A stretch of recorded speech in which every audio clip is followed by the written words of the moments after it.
Well, welcome everybody. Thank you all so much for joining us for this special AAPI Heritage Month event. My name is Kristen Wong, and I'm a health policy reporter for CalMatters, and I will be the moderator today. I'd like to highlight the Stanford Center for Asian Health Research and Education, as well as the Department of Medicine's Diversity and Inclusion Council and Stanford Healthcare's API and Allies Employee Research Resource Group, whose partnership resulted in today's event. You will be able to find some more information about those organizations in the chat and how to join and get more involved. We have a lot of ground to cover today, so let's jump right in. I'd like to start by introducing Dr. Stephanie Harmon, who is Clinical Associate Professor of Primary Care and Population Health and Associate Chair for Women in Medicine. Dr. Harmon, tell us briefly how you got into medicine. I understand that you initially wanted to be to work with animals. Yeah, I grew up, my family watched a lot of PBS, and so we were watching All Creatures Great and Small, which is about this rural veterinarian, and then I kind of pivoted for humans, but I can't talk about my journey into medicine without talking about my parents, and just kind of that heritage. They had immigrated here in the late 1960s. After the Immigration Nationality Act in 1965, but they came to do their residency here from South Korea. They actually met here in residency in Western Pennsylvania, and I really recognize the privilege and advantage I've had as a result of my parents and their experience. But I became really drawn to medicine personally because of these human connections. My mom was a geriatrician. And I'm a palliative care doctor. I love the humanities when I was in school, and found that medicine really combined that meaning kind of in terms of the humanities and human connection. And my specialty is palliative care. And that really has become a container as I think about medicine for kind of how we think about connection in the face of serious illness. Thank you. Yeah, that family connection is really important. Next, I'd like to introduce Dr. Kekoa Tapara, who is a radiation oncology physician scientist trainee at Stanford Medicine. Similar to Stephanie, Kekoa, you also wanted to work with animals initially, but I know that you also have a very deep sort of family reason for getting into medicine. Yeah, aloha everyone. Again, my name is Kekoa. Super excited to be here today. Yeah, my journey to medicine, like many others who are non-traditional in the medicine field, was kind of a little bit all over the place, but I didn't realize that I wanted to go into medicine until quite later in my career. I had, growing up in Hawaii, I didn't have anyone in my family or any Hawaiians that I knew who were in the field of medicine or healthcare or nursing. And so I kind of stumbled upon this field upon actually completion of my PhD, when I had a mentor during my PhD who was a physician scientist. And he was actually the first physician that I'd ever talked to in my life, just about things other than my childhood asthma. And so he was the first person to take me into the clinic for the first time. And I've, had my 10 family members with cancer. All but one have died at this point, but I've just watched so many of my family members die from cancer, not of other things, but like of their actual cancer. And so when I saw Dr. Tran tell his patients, that they could be cured of their cancer, then, he really inspired me to go into medicine. And so after completion of my PhD, I decided to go into a medical school. And so I went to Mayo Clinic for medical school, and now I'm here as a resident in the Department of Radiation Oncology. Yeah, that really is such a moving story, and I'm sure we'll dig in more a little bit later. Next, I want to introduce Ann Wong, who is a nurse and director of Perianesthesia at Stanford Healthcare. And you had quite a different start to your career, as Kekoa said, non-traditional. Tell us how you chose nursing. So after completing high school and having spent about only 3 years in the United States at that time, I had limited knowledge about nursing profession and did not initially plan to pursue this as a major at all. San Jose State at that time was the only college that I applied to because that was the closest institution accessible by bus for me. So I had a passion for science and felt that I thrive and work and learn a lot in engaging with others. So an advisor recommended me to explore nursing, which turned out to be the best advice that I ever received. Although my high school teacher and family member were skeptical and concerned about my language barriers at that time, I managed to overcome these challenges, and thanks to the support of the numerous professor at that time and also my high school English teacher. And to also mention that none of my family predominantly they are in the computer and engineering field, so no one that I can talk to or get advice. So my first two semester in nursing program were very challenging for me because primarily due to the language barrier, and I did not have any Vietnamese friend or any friend that I can lean on for support. So, but I remained determined and diligently worked and overcome this obstacle. And as I progressed through the program, I grew increasingly fond of nursing, particularly during clinical skill training and practicums. And the experiences allow me to visit various hospitals around the Bay Area to further solidify my interest in the field. So in 1987, that's when I participated in the nursing student summer program at Stanford, and later began my career at Stanford Healthcare as a new grad with a BSN. I furthered my education by obtaining my MSN and CPN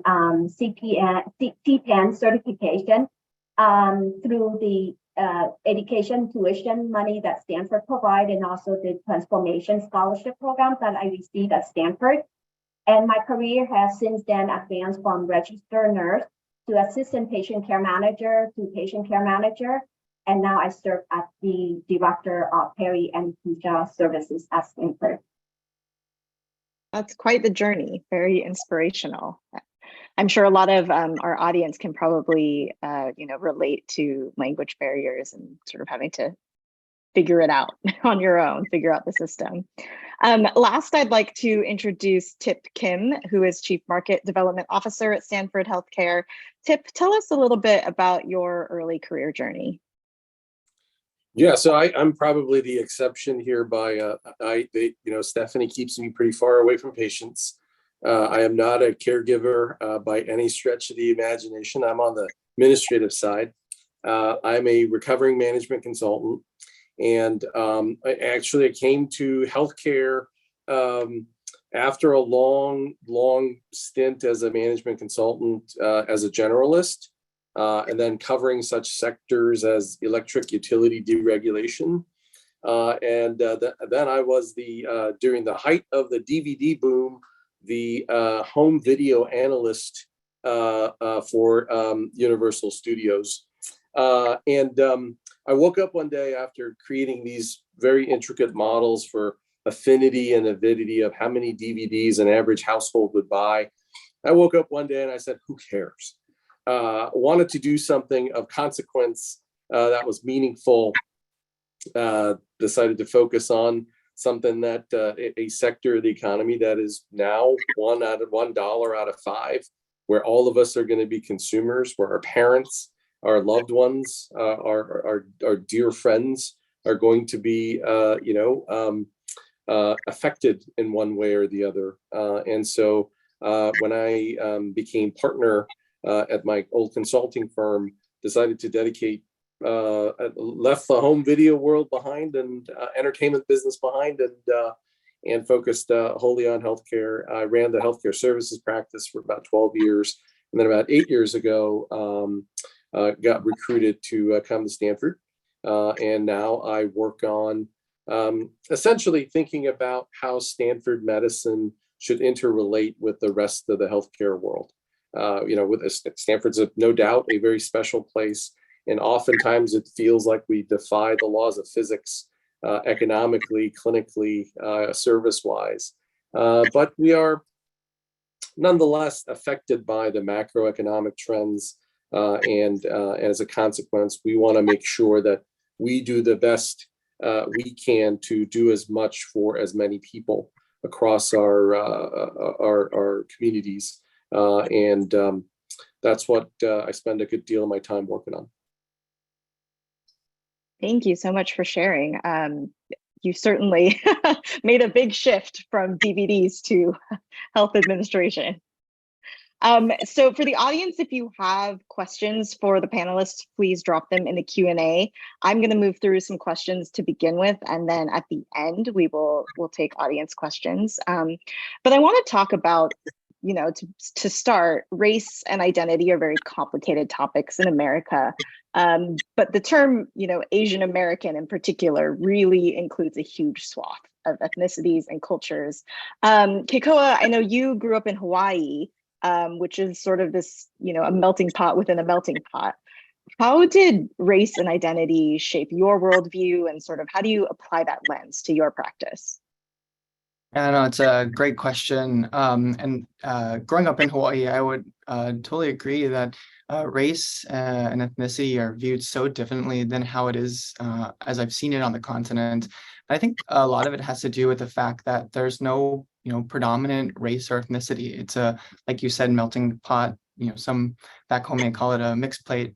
And I think that having those different perspectives of, thinking about the historical context of these are populations that had to immigrate and then colonize our island. As a native Hawaiian, I respect, my ancestral roots to the islands, but recognize that it was very diverse, and we had to even build a language, right? Pidgin or Hawaiian Creole is the language that our aunties, uncles in the fields had to communicate with, and they combined their languages together. And so race in Hawaii, as I've seen it growing up, was so blended. When I went to the Kamehameha schools, which is a school. Wow, they're calling me right now. That's very weird. I went to a school that was founded by Princess Bernice Pohi Bishop, and she founded the school specifically for Indigenous Native Hawaiians. And when I go to the school, even though 100% of us are all Native Hawaiian, we all come from so many different backgrounds. If you think about, the Hawaiians that you might think about today, Keanu Reeves or Jason Momoa, they're, those are like kind of Haole are like white Hawaiians, right? But they're still Hawaiian.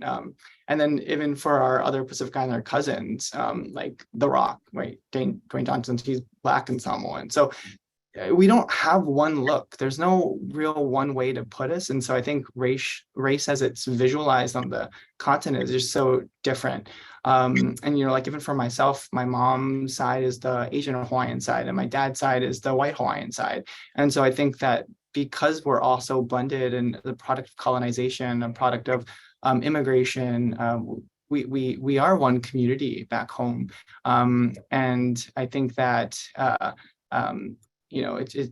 it's been such a great opportunity to be on the continent, to be able to do some of the health disparities work that I've seen, because I am able to work with others that I recruit who are Pacific Islander into our research, so that we can provide our Pacific Islander voices. Because I really do believe that, especially in the context of May of the Asian American, Native Hawaiian, or the Pacific Islander Heritage Month, like we make up 4 of the 6 letters, but we're so often forgotten. I think a lot of people miss the point that there's over 30 Asian countries, but there are like nearly 30 Pacific Islander countries, and I think and territories and island nations, and I think a lot of us forget that. So I think my voice here today, I really hope that I can provide some context of not only race, but specifically through at least my own Pacific Islander lens, because I do think that that contextualization is really important to understand how we see race, at least as it is in Hawaii. Yeah, I love that you said you make up 4 of the letters, but are, so often overlooked and not represented. That in and of itself is a sort of powerful analogy. Do any of the other panelists want to add anything about sort of your personal identity and how it shapes your work or how you view your practice?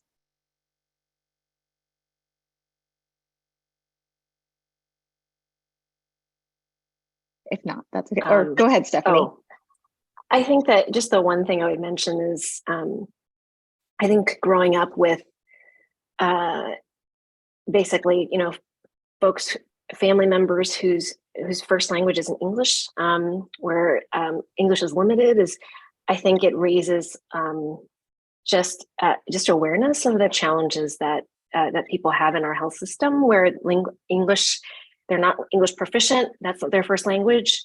And I think one way that happens every day in our health system, when we see kind of the impact of heritage, identity, immigration coming into play with the care that people receive, and their experience of the health system. I just wanted to raise that because I think it does come up a lot, even just things like access to interpreters quickly.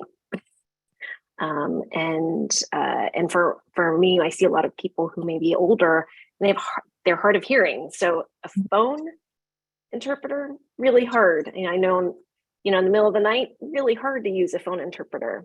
And so we see disparities because of that. And so that's one thing I wanted to just add in this dialogue. If I may, I just wanted, just on that point really quickly in terms of the Pacific Islander lens, because I think this is something that's oftentimes forgotten, is, as a trainee here at Stanford, taking care of a lot of immigrant patients, I totally agree. So many of the Asian patients from Asia that I've been able to treat here, I do really need interpreter services. But I want to make note, because this is something that's forgotten, in terms of the Pacific Islander nations and Pacific Islanders, we were colonized people. It's very different from the immigration history. And I just want to make these two distinctions between Asians and Pacific Islanders. Whereas, my ancestors were colonized by people, and our language was quite literally beaten out of our people. There's stories, even, within our own school of people being beaten for speaking Olala Hawaii. Until the 1970s, it was actually illegal to teach Olala Hawaii in our systems, in our own islands, in our own Aboriginal indigenous lands. And so I think that I really want to make those distinctions between the Asian immigration, story, because it's something so special and something so unique, and it poses real challenges that I don't think that, I've treated a lot of patients who are Pacific Islander here. There's a big Tongan population, but because we all come from very colonized populations, we speak English very well, and it's oftentimes the only language that many of us know. So definitely want to make that distinguish between the two. I think Dr. Harman made a really good point. Yeah, I want to build on that, if I may. I think there's for Stephanie and for myself, and maybe Anne as well, being sort of the post law change immigrants, in that generation, late 60s into the 70s, into the 80s. We as children, I'll just speak for myself, you kind of buy into the model minority myth, hey, the kid's really good, it must be really good at math and whatnot. And you kind of, I almost feel like I grew up and took cuts into the broader spectrum of not only other people of color, but even within the Asian community. Kekoa talks about the generations of immigration, not just over decades, but like hundreds of, and even the folks that were colonized. That kind of is not part of the consciousness. And I'll speak for myself and no one else, right? It was for me as an immigrant kid whose my world was parents who gave up everything to come to this country. And by golly, I was going to go down the list of brands to get into the college. So my uncle back in Korea would know where I went to college. And I think it's only later when you become a little bit, when the scope of vision widens a little bit, you realize the privilege, you realize the self-selection that occurs, as it turns out, you're really not that much smarter. You just happen to have circumstances that were very different and privileged relative to others. And that, I think, really changes at least my mindset as to where we fit into the greater scheme of things. Yeah, those are really, really good points. And you bring up the model minority myth. I know I, as a journalist, certainly felt the pressure from my family to go into healthcare. And they were like, what are you doing with these broader horizons? And that's a great segue for the next question for Anne. I know you shared before that you came to the US as a refugee. You had to overcome a lot of hardship. And in a lot of ways, you're a director now. You've lived the American dream.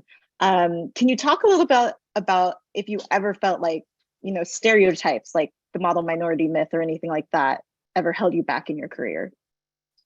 Oh, yeah, as I mentioned earlier, I arrived in the United States as a refugee, fleeing the communist ruling when I was just entering my teenage years, and I escaped by boat with my teenager sister, because my family, we have to divide it up to group, because if we all fleeing at once, then the chance of us get caught and be put in prison will be something that is going to be devastating for my family.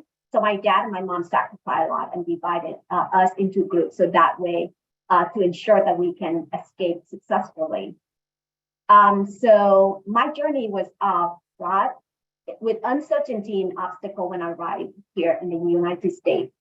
And in the 80s, that was a time that many boat people, refugees, just as like me, migrated to the United States.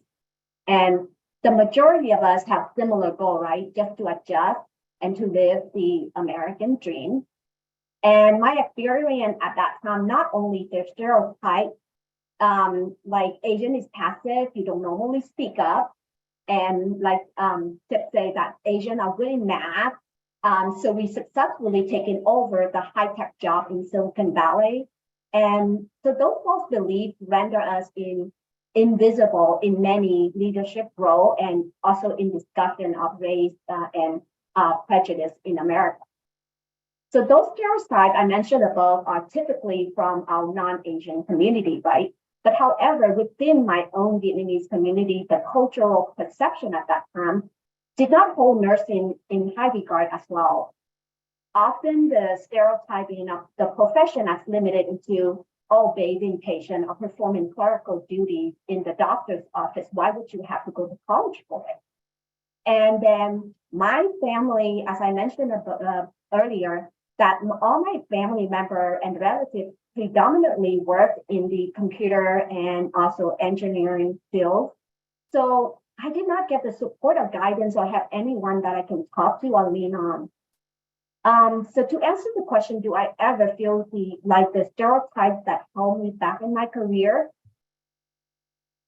Stereotypes to me, like they may not overtly, to me personally, it's not overtly hindered my career progression. I have certainly posed challenges and created additional obstacles that I had to overcome. In some instances, this preconceived notion compelled me, though, to work harder to prove myself and dispel my doubt. Although this stereotype have created hurdles in my professional journey, I have not allowed them to hold me back or define my worth. Instead, I have used these experiences as an opportunity for me to learn, grow, and also develop my resilience. But I have to say, though, maybe because I was very, very lucky that I am working and encountering so many wonderful colleagues, team members, including my direct report team members. And I have to say that, especially my past and my current supportive boss, over the years, they always mentor and coach me to continue to learn and grow into the position and leader that I am today. And I don't think that I can be where I am at right now without them. And one thing that I want to point out is I got accepted to Stanford as a new grad, and I've been here over 35 years now. And I can see that in the 80s and the current status, right? I'm very happy that and encourage that the ongoing effort of diversity, equity, and inclusion community at Stanford, particularly in the light of anti-Asian racism experience during the pandemic. Stanford has been very proactively in fostering a safe and healthy environment for both employee and patient. And it's very important to see that. And so many activities that have been organized to raise awareness of the diverse community here at Stanford, where everyone feels welcome and share and learn about the different culture, like the activity that we're doing today. Hopefully that will raise awareness for everybody to know that who we are. And we did not have this in the 80s at all. So I believe it's crucial for me personally is to leverage my experience to advocate for greater understanding and inclusivity within the healthcare field, and also working to ensure that stereotypes do not continue to hurt or hinder the career of others. Mm-hmm. Those are some really great points. And you mentioned that having colleagues and mentors to help you grow and develop in your career and move into leadership. I'm wondering from Tip whether you see those as effective strategies, or what sorts of things need to change structurally to help people sort of break through the quote unquote bamboo ceiling, as it were. Oh, you're muted. Try to get to one without that being guilty of that talking while on mute. I would say that I don't pretend to have all the answers. I do remember being a partner in a partnership of about 120 partners. I was a handful of Asian partners, usually the only person of color in the boardroom. But that changed even from my first year as partner to when I left, and I certainly think that medicine has a more of an openness just by the virtue of participation than possibly other sectors. I think there are structural barriers that are going to be difficult to dislodge, but I think one thing that we can all do is to remove get out of our own ways in both supporting what constitutes being Asian, but also your own self barriers. I find that a bit of a paradox that for at least those of us from families that immigrated, people that had well-established lives, gave it all up, came over here and went from being very well-established business people to doing whatever they did to support their families, taking an unbelievable risk, then turn around to tell their children, don't take any risks, don't do anything, just take the safe route. You want titles after your name. There is a certain bit of irony that is not lost on that. And so, one of the luxuries that I want to give my children is to say it's okay to take risks. It's okay to try things and fail. Maybe we didn't have that. Our parents or previous generations didn't have that room for failure, or they didn't perceive there to be room for failure. I think, and this is going to be a little bit controversial, but I do also want to call out the fact that within the broad diaspora of what it means to be Asian, there's a lot of and my children point this out. It's like, well, my grandparents are not exactly the most open-minded people in the world, and what my parents' generation view as Asian is very different than the actual definition of Asia. And so, just South Asian versus East Asian versus Southeast Asian, and native, island populations. I think just understanding that it is not that being proud of your your specific heritage is not mutually exclusive with understanding that there are many other communities that share very, very common values of family, of an honoring of heritage, etc. And that doesn't take away from your own pride to honor the broader definition. And I think we could do a lot more to help each other, as well as removing the barriers of, always in the back of our minds, our parents saying, that's risky, don't do that. Don't try that. That might, that you might get hurt. And I think the combination of those things can help manage those things that we can control versus the things that are just, things that are maybe outside of our control. I love that perspective on risk. I'm going to have to use that argument next time my parents tell me not to do something. But Kekoa, I'm actually interested in hearing your thoughts too, as well, from a Pacific Islander perspective on, stereotypes and structural barriers in your career path. Yeah, I think that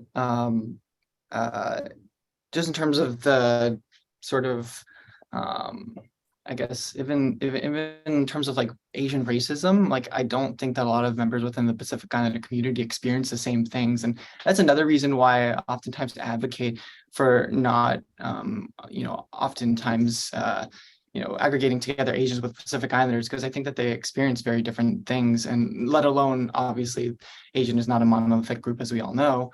In terms of kind of my career path, like even things like in my Ph.D., where I've had a variety of different Asians from Southeast and East Asia, like literally from those places, experience a lot of Asian hate, Asian racism, and that's not necessarily the things that people within my community have experienced in the same ways. That being said, growing up, I think that there was a deep shame as a colonized people, as indigenous people, with over 95% of our population almost nearly went extinct within the first 100 years of colonization. There's an indigenous story there that's very deeply connected with our indigenous cousins on the continent, the American Indian, Alaska Native populations, that there's a deep shame that generations before us felt within our own indigenous lands, right? This isn't an immigration story where you're coming in from a new place and have to adapt to a new thing. This is people coming in and invading your own space and then for imposing their thoughts and things on you. And that has led to, racism and things like that in that regard. So I think that these are two different experiences. But in terms of how it's impacted my career, I would say that the only thing that comes to mind is, I think growing up in terms of that shame, there's a sense, at least, just speaking for myself in terms of what being Native Hawaiian has been like, there's a lot of I feel kind of like dirty to say this, but like dumb Hawaiian is like something that's said a lot back home. And that's kind of what I grew up thinking of, like, oh, just dumb Hawaiian, like that's what I am. And because I've heard that from other people within our communities, and including, unfortunately, even Asian communities back home of what it meant to be Hawaiian. And so I think that has led to like generations of shame, let alone, we are a tight-knit community and it crosses race, it crosses ethnicity back home.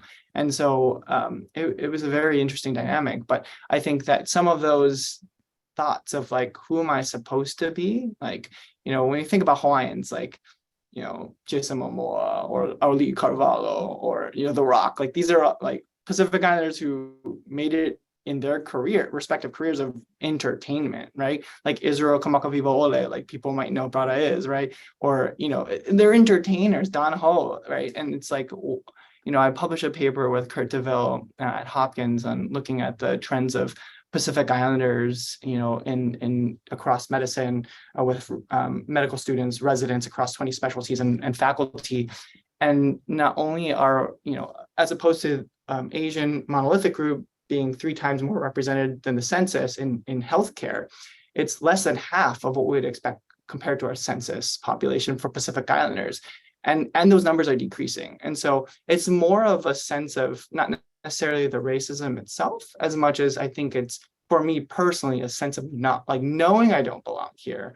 And that sense of belonging, which I think it's so important within, people always talk about DEI, but like I really think that there's a sense of belonging that's missing within DEI, because you can include all you want and make it an equitable space. But if you inherently know that you don't belong here, as someone who, I'm not foreign, I only speak English, like there's no other barriers there for me. But if there's not really that sense of belonging, I think that's a huge barrier, and something that, I run a lab, 14 students, all Pacific Islanders, most of them are Pacific Islanders, are from, Pacific Islander nations. And we all kind of feel this similar thing too. So we just don't feel like we have a place in medicine.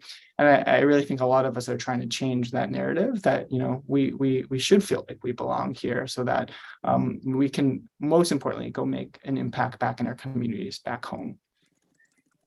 Yeah, it is really hard to not internalize sort of negative images and stereotypes when it's like, all you hear your whole life, even from people close to you, because they've also internalized it for generations.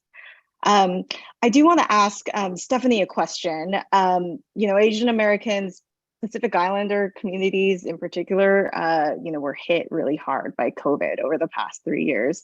And we've all also experienced a lot of, violence, burnout, sickness, that amplified a lot of sort of health outcome disparities. And I wanted to know whether, Stephanie, there were any lessons or takeaways from the pandemic that you gained when thinking about the health of our communities and sort of what is needed to improve equity.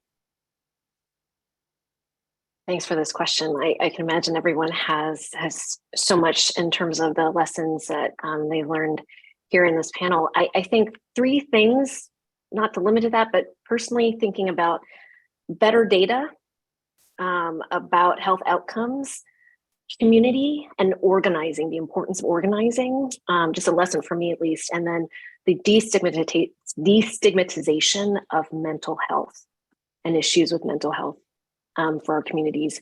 I think you heard Kekoa was already referring to data issues. Like, we are not Asian Americans, Native Hawaiian, Pacific Islanders, we're not a monolith. And so really being able to disaggregate data is important to understand what's contributing to different health outcomes. I mean, I know Native Hawaiian Pacific Islanders had some of the highest mortality rates from COVID, far higher than if you just looked at like the Asian population based on like census data, for example.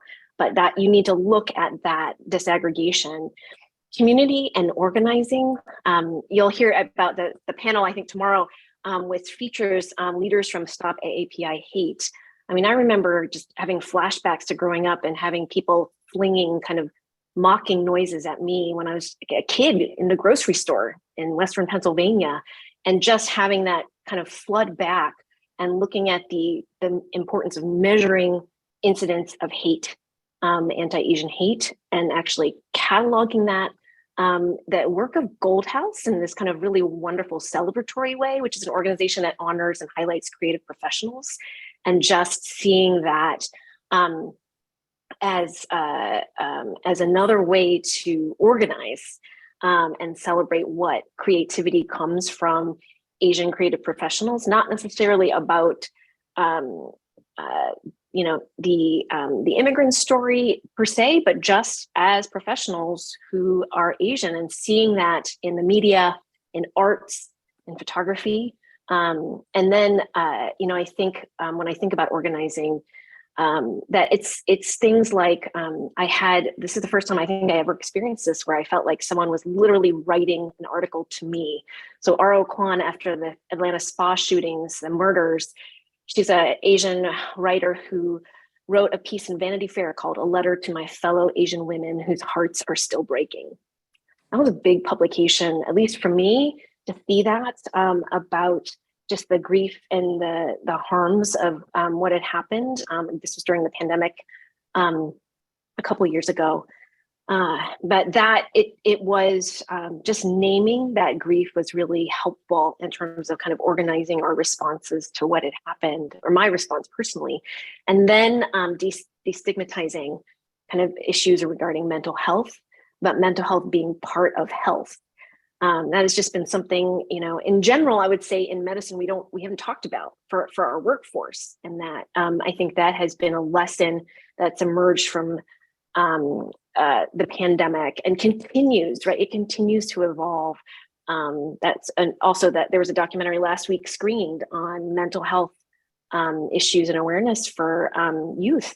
And I think that's been a really important lesson that I know I've taken away from the pandemic. Yeah, thank you for sharing. I know certainly being able to, you mentioned that article, it's like being able to name and validate that pain and those feelings can really go a long way in moving forward. We're starting to get questions in the chat from the audience. So audience members, if you have any other questions, please drop them in the Q&A section. Did anyone else want to add to Stephanie's answer, or should we just open it up for questions? Well, I just want to mention that, like, I don't know, but within my community too, I think that mental health is not often addressed a lot. So Stephanie just mentioned about mental health, because I think it's very important, because we are not supposed to discuss about and quietly keep it in ourselves.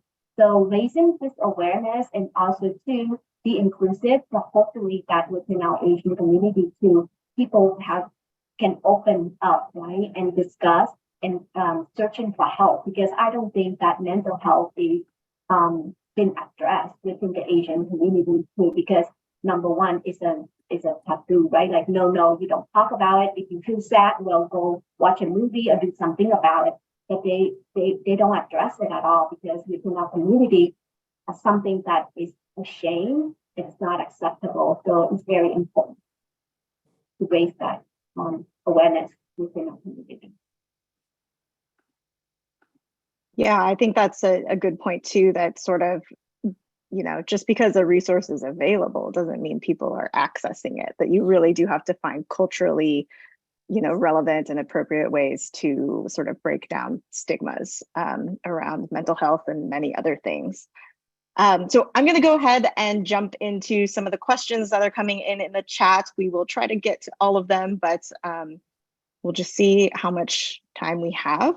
I'm going to ask this question to all of the panelists, whoever wants to jump in. Other than education and awareness, what specific actions can Asian faculty at Stanford take to be impactful for change? And I assume the questioner is referring to, increased and improved diversity and representation. I can start. I know that it specifically was for Asian, but I will add my 2 cents in for Pacific Islanders. I've seen this actually at Stanford, ironically, not only with my patients, but within myself, where I do think that on top of education and awareness, it's about understanding and in terms of who Pacific Islanders are. So again, nearly 30 countries, right, territories across the continent of Oceania, of where we're coming from. And in patients that I've seen here at Stanford, even, I've taken care of a lot of Pacific Islanders where I look into their medical record and it says, does not want to disclose, or, unknown, and in terms of their race as it's documented. And I go back to those patients and I say, oh, like, I totally recognize your Tongan, like I can tell from your name or that you're Samoan. And like, did you decline this? And all of them were like, oh no, like I definitely am proud to be Hawaiian, I'm proud to be Samoan, I'm proud to be, Tongan. And I'm like, oh, would you mind if I change it on your record? And it's very easy to change, and they always say absolutely. And so it's happened enough throughout the years that I've been here where it seems to be a pattern. So I'm not sure, on a systems level, of where is this coming from? Is it coming from the people at the front desk checking in a patient for the first time? Is it coming from the physician or their staff? I think that there's an awareness issue among like who we are as in Pacific Islanders, because every Asian patient I see, like it always says Asian on their chart, but I think specifically for Pacific Islanders. And I said earlier that it was ironic because it's now happened to me in the past, 2 months where, I'm a resident here. I get tracked here, and my department actually reached out to me and was like, "Why are you not disclosing that you're Pacific Islander?" And I was like, "Oh, I am. I'm like proud to be Hawaiian." And on multiple occasions, my identity has been erased. And I think that it's not something that's unique to Stanford. I think that it's happened at multiple institutions that I'm at. I'm just not sure if people just don't understand who Pacific Islanders are, or the fact that since 1997, we've been in Office of Management and Budget officially federally recognized racial category. But I think that a lot of people don't realize that we are the 5th race category that's been defined for a quarter century. And yet, in the data, as Dr. Harmon was mentioning, like we're not there. I think a lot of it has to do with the fact that there's not a lot of people in positions of power who are Pacific Islanders, who have that voice, who have that expertise in terms of bringing in their knowledge of who we are. And so I think I'm really hoping and looking towards our allies to really recognize who Pacific Islanders are, so that our identities can be recognized and appreciated and celebrated in ways that I think a lot of our Asian colleagues have as well. Yeah, thank you for sharing. Does anybody else want to take a stab at that one? Or we can move on to another one. I know a number of people have asked about sort of where to look for mentors or people of similar backgrounds, and also just how to, get more involved among Stanford University and Stanford Healthcare. I think, Tip, you answered this in text, but you had an interesting answer to that if you want to elaborate. Yeah, I mean, I in my personal journey, I've some of the worst mentors or role models I've had were people that look like me and had ostensibly similar experiences, and people that were nothing like me proved to be incredible mentors because we had shared values. So I think it's let's not judge a book by its cover. Find the people with shared values that are going to give you the guidance and going to care. I think that should override any sort of other demonstrable classification. Having said that, people with shared experiences tend to understand what you're going through, all things being equal, and that can be on the margin helpful. But I think being available and being a role model yourself, I have found that creates the impetus for the connectivity to happen, and that in my earlier career, sometimes you kind of be like, I'll figure this out, right? I got to gut through this myself, and the specific nature of being vulnerable, making yourself vulnerable, sometimes creates the bridge that really to the big highway that you're looking for. So I tend to think that that's not my first filter when I look for mentors, to be honest. Yeah. Does anybody else have anything to share? I can chime in on that as probably the youngest person on the totem pole in this group, and I'm very appreciative again for being here. As a current trainee, I totally agree with what Tip is saying in terms of, in my experience, I've again had no Native Hawaiian Pacific Islander people that have had the opportunity to mentor me. I've definitely would have, I think, benefited from it, but I think it's to say that allyship is so key in the mentorship of young people like me and others in my trainee level, that I think it's just about caring. Like Tip said, it's like as long as you have a great mentor who's there to mentor you, I think that's the most important thing. That being said, I think that there is something to the cliche of saying, like, if you can see it, then you know that you can do it. And I think that at least for me, I tried to kind of get more of the Pacific Islanders into these kinds of fields of research and medicine, just because I think that once we know that we're able to do it, I think a lot more people will realize that this is something that we can do, which is so important because we know for patient concordant or race concordant care between patients and physicians, we know, at least in the Pacific Islander community, and I know there's extensive data of other races, that our patients do have better outcomes because we inherently understand each other. We inherently have this trust and communication that really does improve outcomes. So I think that I totally agree with what Tip's saying. Like, I think for me as a mentee, totally don't 100% need that, but like I think there's so much value in making sure that that's an option that's available to our mentees. And so by doing that, we need to increase the diversity in terms of the physician pipeline, the research pipeline, and in terms of inclusion of Asians and Pacific Islanders from a variety of different backgrounds. I think just one thing I would add is, a lot of people in leadership positions don't look like us. So sometimes it's just really hard to find mentors like who are in that space, and that's kind of underscoring what Tip and Kekoa have been talking about around allyship and the importance also of sponsorship when people are putting your name forward, because they're at the table, right? They're in the circles where they're talking about programs and opportunities, grants, all those things. And so I think one of my career mentors since like 2007, I talked to him basically every month, is an older white man. I mean, because he was one of the leaders in the field when I started, and that's and it's been so helpful. I also just want to underscore the fact there's some questions about kind of community and the connecting, and that we have like the employee resource group, which is on and Zoom background for the API and allies, ERG. There's the CARE organization that's one of the sponsors of this. And so there's definitely networks.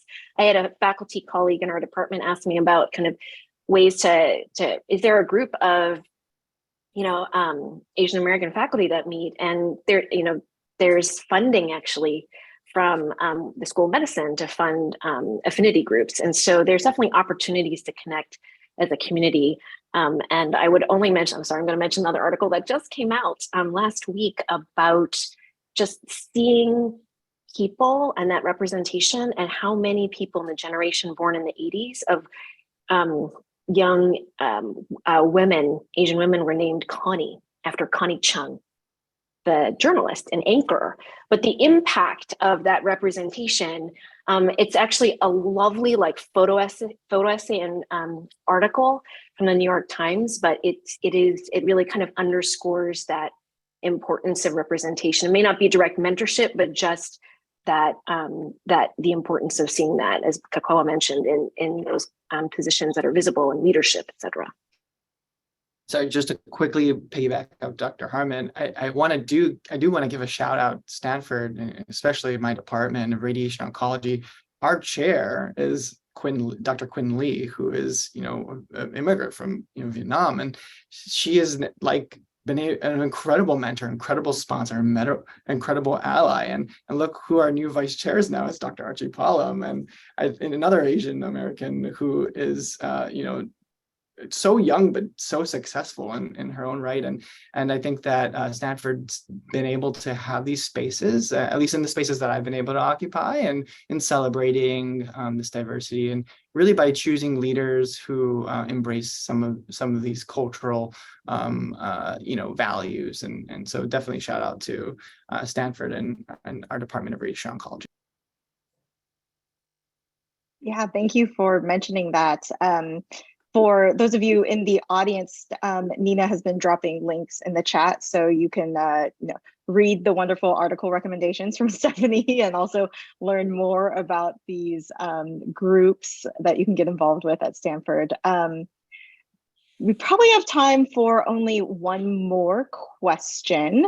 So I will go with this one from Stella. What makes you most proud to identify as a AANHPI at Stanford Healthcare or Stanford Medicine and your community? What are you most proud of this Heritage Month? Oh, I can say so then, to be honest with you, it took a lot of courage for me to speak up more than before. In the past, I have a hard time sharing about my journey of how I come to the United States. And it took a long time. I got encouragement from my previous boss and my other colleague and my boss. Everybody keeps saying that, it's okay. You just speak up about your experience. And for me, though, what I'm proud of is right now, with all the activity and awareness.